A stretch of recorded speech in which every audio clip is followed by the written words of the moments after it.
Chapter 8. Nasa ospital na si Moana nang pabalikan ng malay. Mukha ni Vince ang namulatan niya. Vince. Namamaos niyang usal. Ilang sandaling inikot ang paningin sa puting silid. Nang magbalik sa isipan ang pangyayari, ay pinanlakihan ang mga mata. Pinakaramdaman ang sarili.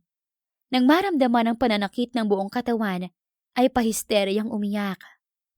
Hush, sweetheart. You were not raped. Mariin at tiyak na wika ng binata. Nahulaan ang nasa isip niya.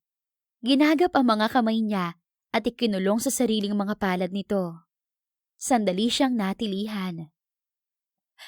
I wasn't raped. Tiniyak ng mga doktor. He whispered at sa pinakabanayad na paraan ay pinahid ng palad ang mga luha niya sa pisngi. She flinched. Nagtagis ang mga bagang ng binata sa ginawa niya at agad na inalis ang kamay. Ang mommy. Nasaan ang mommy? She said in half hysterics. Nasa kabilang silid. Kasama si Hector. Inatake ng asma nang malaman ang nangyari. But she's fine. She wanted to be here with you. Pero ipinayo ng doktor na magpahinga at bukas na kayo mag-usap. Paliwanag nito. Hindi sumagot si Moana, pero sige sa tahimik na pag-iyak. Napilitang tawagin ni Vince ang doktor. Tinurukan nito ng sedative ang dextrose tube niya. Inabot ni Moana ang braso ni Vince at sa inaantok na diway, Don't leave me. Yumuko si Vince at bumulong. I won't. Nandito pa rin ako sa pagising mo. She'll be fine, Mr. Saavedra. Normal ang hysteria niya sa simula. Assurance ng doktor bago lumabas. But it isn't normal that she flinched from me. Habang pinagmamasdan niya ang dalagay, nagpupuyos ang dibdib niya sa galit sa mga lalaking gumawa noon kay Moana. She's black and blue and bruised. Nangingitim ang magkabilang pisngi at putok ang mga labi. May sugat sa balikat, dibdib at tiyan, sanhi ng mga kagat. Nangingitim ang isang braso, sanhi marahil ng pagtama sa pinto ng sasakyan. May sugat sa kabilang paa. Gusto niyang patayin muli ang mga taong gumawa noon. Kung hindi dahil sa pag-awat ng ama na kasunod niya'y baka 2 tao ang napatay niya. Sa loob ng 1 linggong lumipas makalabas ng ospital ay hindi lumalabas ng bahay si Moana. Kahit si Adrienne ay hindi mapilit ang anak na mamasyal upang malibang. Si Vince ay gabi-gabing naroon at tinadalaw siya. Nakaalis na ba ang boyfriend mo? Mula sa pagkakahiga ay napabangon ng dalaga at ipinulupot sa katawan ng kumot. Hindi niya namalayan ang pagbukas nito ng pinto. Anong ginagawa mo rito? Singhal niya kay Hector. Get out! Get out! Relax. Itinaas ng lalaki ang 2 kamay. Nakikipag-usap lang ako, Moana. Manhid ka ba? Hindi nga kita gustong makausap. Get out of my sight, Hector. I feel sick every time you're near. And you're nothing but a maniac just like those 2 bastards. Naningkit ang mga mata ni Hector sa sinabi niya. Napakatayog mo, Moana. Napakapalad mo sa pagkakaligtas sa 2 kumidnap sa'yo. Pagkatapos ay unti-unting umisi. Next time, your lady luck might desert you. Tinalikuran siya at lumabas ng silid. Mabilis siyang tumayo at inilak ang pinto at nanginginig ang katawang muling nagbalik sa higaan. Baka sa susunod ay hindi ka na makaligtas. Pinanginigan siya ng laman roon. Curled herself in a fetus-like position at mahigpit na ipinikit ang mga mata at ibinaon sa una ng muka. Pagkalabas sa opisina ay dinaanan siya ni Vince. Niyaya siya nitong mamasyal. Napilitan siyang sumama dahil nagpilit ito. Hindi pa pala ako personal na nakakapagpasalamat kay Janet. Aniya upang magsimula ng usapan. Kung hindi dahil sa kanya'y hindi niya itinuloy ang sinasabi at nagsimulang panginigan ng laman. She wasn't raped, and yet The terror she'd been through ay isang bangungot. Paano na lang ang mga babaeng dumanas ng pagsasamantala mula sa mga hayok sa laman? Inabot ni Vince ang palad niya at pinisil.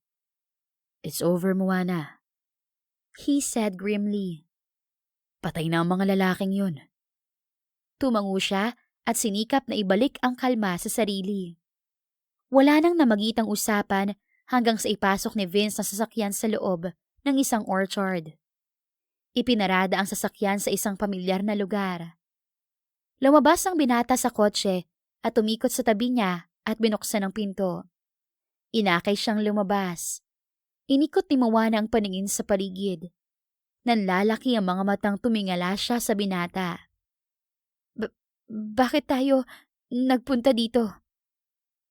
Unti-unti ang paggapang ng lamig sa katawan niya. He gave her a gentle smile. Calm down, sweetheart. Alam mo bang pag-aari niyo ang propriedad na ito? Nalilitong umiling ang dalaga. Ang lugar na iyon ang pinagdalhan sa kanya ng 2 lalaking napatay. Yes. Kasama ito sa listahan ng property ng mga magulang mo. 10 ektaryang nyugan at prutasan. Nang sabihin ni Janet kung saan patungo ang kotseng sinasakyan niyo'y ang lugar na ito agad ang naisip ko. Ang daang patungo lamang dito ang maaaring daanan ng sasakyan. Paliwanag dito at nilinga ang buong paligid. Ang may-ari ng kuboy ang matandang namamahala at may ilang buwan nang namamayapa kaya napabayaan. Hinawakan ito sa kamay ang dalaga at inakay patungo sa kubo. May inutusan akong ayusin at linisin ang kubo kahapon. Ano ang motibo mo sa pagdadala sa akin dito, Vince? Hindi sumagot ang binata at pinapanhik siya sa 3 baitang na kawayan. Alanganing sumunod si Moana. Mula sa pinakaterasa ng kubo ay inakbayan siya nito para ipasok sa loob. Subalit hanggang sa may pinto lamang sumunod si Moana. Sinilip ang kabahayan. Malinis at maayos, bagaman walang kasangkapan. Nasisilip niya ang lupa sa siwang ng kawayang sahig. Hindi nagpilit si Vince at hinayaan siyang tumayo sa may pinto. Iniyakap ni Moana ang mga braso sa sarili na tila proteksyon. Isang buntong hininga ang pinakawalan ng binata at lumapit sa nakabukas na bintana at itinukod ang mga kamay dito upang tanawin ang kapaligiran. Hindi mo ko sinasagot. Tinitigan niya ang likod nito. Naging tila bahay-bahayan ng mga bata ang kubo sa laki ng binata. Halos sakupin nito ang buong bintana. This property is yours, Moana. Ani Vince pero hindi lumingon. Wala akong ideya kung paanong natutunan ng mga kidnappers ito. Maaaring tsansa lang at nalaman nilang walang nakatira at malayo sa kabayanan. Ayon sa papa ay hindi sila mga taga rito. Mga lalaking may criminal records at ang isa sa kanila ay pinaghahanap ng batas sa kabilang bayan. Sa bahaging iyon ay humarap ang binata. At dinala kita rito para pawiin sa isip mo ang ginawa sa iyo ng mga lalaking yun. Luminga sa labas ang dalaga. Natanaw ang hile-hilerang mga puno ng mangga na pawang namumulaklak na. Hindi niya napuna ang mga iyon noon dahil umuulan.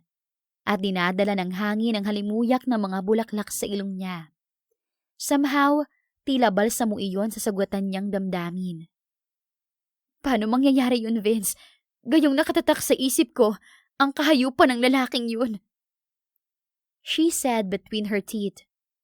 Sa tuwing natutulog ako'y napapanaginipan ko ang ginawa niya sa akin.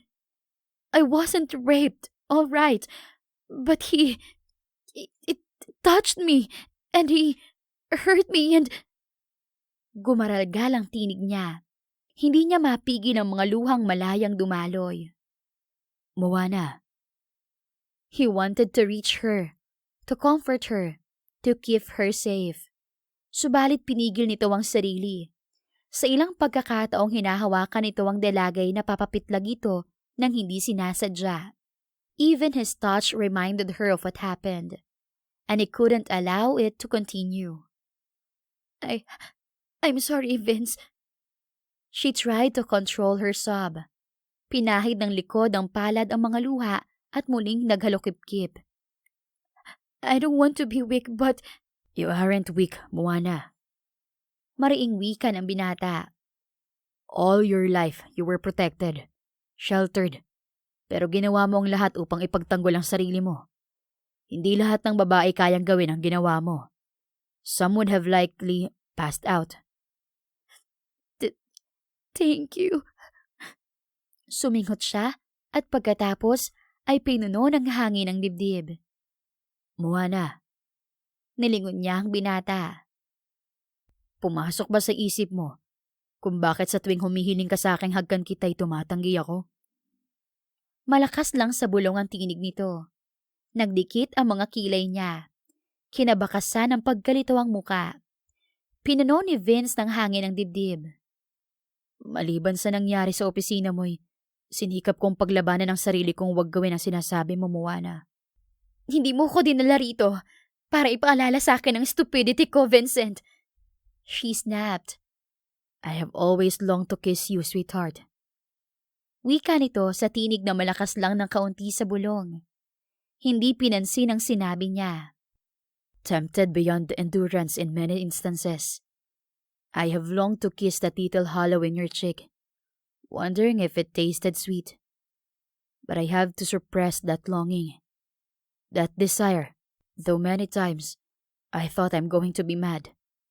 Because if I did, I know I wouldn't be able to stop from there. I wouldn't be content with just a mere kiss. Nang hagkan kita sa silid mo sa opisina, I summoned all self-control upang wag kang ikulong sa mga bisig ko, Moana. And take you right there and then. He whispered huskily. Hindi niya alam kung naiintindihan niyang lahat ang sinasabi ng binata. Ayaw magrehistro sa isip kung bakit nito sinasabi iyon. Pero tila may bahagi ng katawan niya ang inaapuyan. Gusto kong baligtarin ang mga pangyayari, Moana. Patuloy nito kasabay ng malalim na paghinga. Now, it's my turn to ask you if you want to kiss me. What are you saying? Kiss me, please.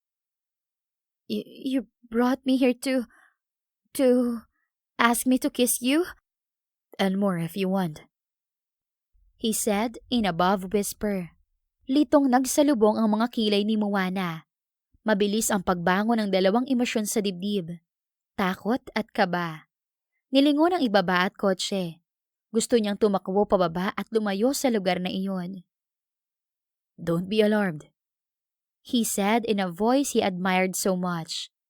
Pumikit si Moana upang itiyak sa sariling hindi siya gagawa ng masama ni Vince. I won't do anything, Moana. Assurance nito. I won't even move unless you want me to. Gawin mo kung anong gusto mong gawin sa akin. Kiss me. Touch me. Love me. Hurt me if it will make you feel better. She opened her mouth to speak, then closed it again. She couldn't find the right words to say. Kiss me. Love me. Kiss me, sweetheart. Please. Please. And yet it sounded like a command. Confused, she gazed at him for a long moment and searched his face. She saw tenderness in his eyes. What made her take a slow step forward? She'll never know. Ang tanging alam niya ay ang tila mabilis na pagtibok ng puso niya na tila minamartilyo. At may palagay siyang naririnig na ni Vince yun. Huminto siya sa harap nito at tumingala dito. You won't move? I promise. He whispered as his eyes caressed her face. Slowly, she tiptoed and touched her lips to his. Upang bigla ring lumayo ng bahagya dahil tila siya napaso. She tried again, closed her eyes and reached for his lips. Warm and soft and yet firm, though she knew it already. She bit his lips a little harder, that she could hear the controlled intake of his breath. Her hands moved to the buttons of his shirt as she harshly nipped his lower lip. Pahablot na binuksan niya ang mga botones. Nahulog lahat sa sahig iyon. Marahas na dinama ang matipunong dibdib. Sa kabila ng pangilalim na kamisetay, halos bumao ng mga kuko niya rito. Vince's breathing was hard and uneven, and she was surprised by the sensation she felt as he breathed in her mouth. Kung posible lang mabasag ang buong kawayang naka-frame sa bintana, sa higpit ng pagkakahawak ni Vince dito ay nabasag na. Tila sinasakal ito ng sariling paghinga sa pagpipigil na wag hapitin ng dalaga. The sudden kick of desire was so intense na tila may sumuntok ng malakas sa sikmura nito. She was hurting him deliberately, but he'd die first then stop her. He was gasping when her fingers moved inside his undershirt and touched his chest. His maleness was throbbing painfully. Unti-unti nang gumitaw ang pawis sa noo niya. Moana delved her tongue into his mouth na halos magpawala sa pagpipigil ni Vince sa sarili. Patuloy sa marahas na pagdama si Moana. Bumaba ang mga kamay niya sa snap ng pantalon nito. Nang bigla'y kumawala siya. Nagmulat ng mga mata si Vince. Nasa mukha ng dalaga ang bahagyang takot habang nakatitig sa kanya. Hindi mo kailangan matakot, sweetheart. He encouraged. I am keeping my promise. He opened his fly and tumiim ang mukha ni Vince. Forget him, Moana.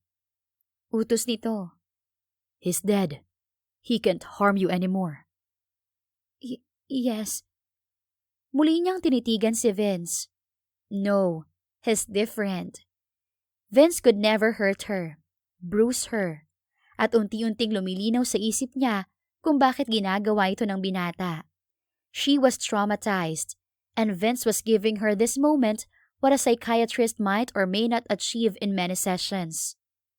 Itinaas niya ang mga kamay at hinubad ng tuluyan ang polo shirt ng binata. Inihagis iyon sa sahig. Itinaas niya sa ulo nito ang sando at basta na lang binitawan sa sahig. She stopped and stared at the beautiful male body.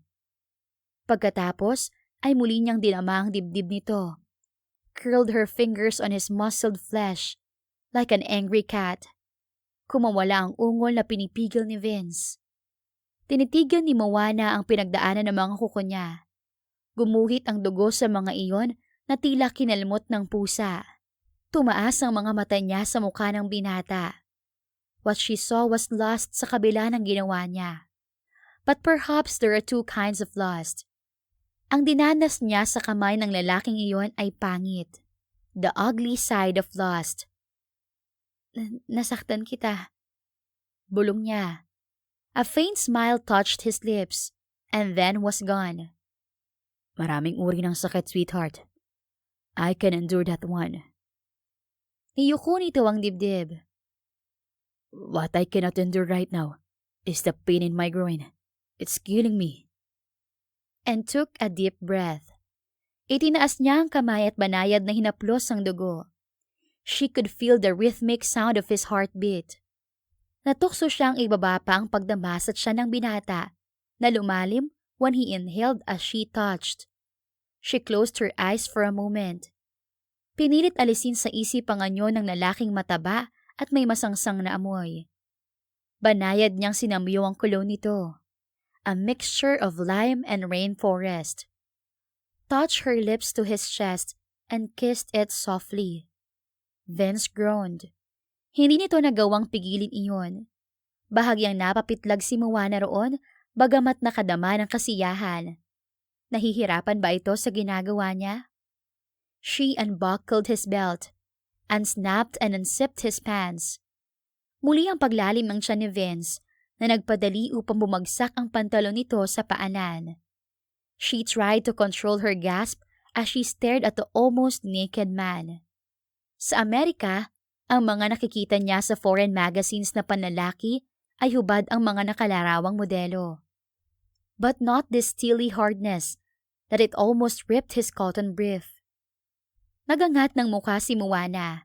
His eyes closed and he was clenching his teeth.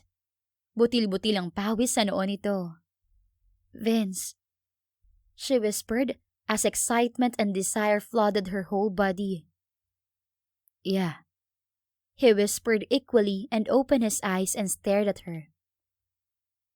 I have always dreamed of kissing you, to be in your arms, but never did I dream of kissing a statue.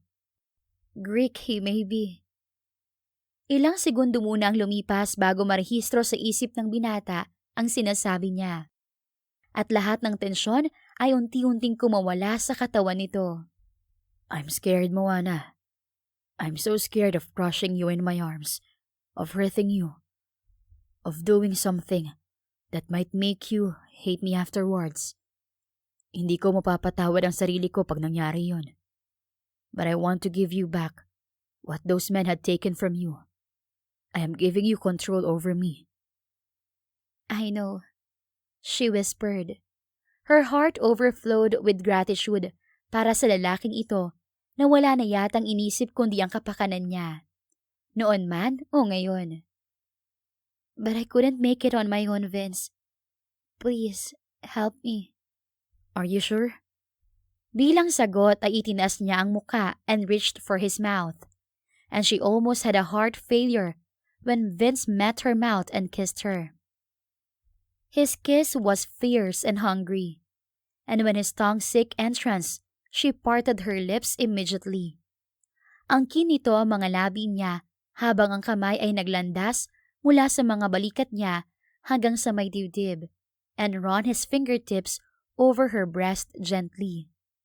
She could almost die of pleasure at hindi niya gustong nahahadlangan ng t-shirt niya ang kamay nito. She wanted to feel his bare hands on her flesh. Kumawala siya upang hubarin ang t-shirt pero hinabol ni Vince ang mga labi niya and kissed her sweet and wild. Ibinaba siya nito sa sahig habang itinataas ang t-shirt niya at isinama sa bunton ng mga damit nito and caught her mouth again. They kiss as if there's no tomorrow. Ang damdaming kay tagal na naipon sa nakalipas na mga taon ay binigyang katuparan. Isinunod nito pagbaba ang shorts kasabay ng bikini niya.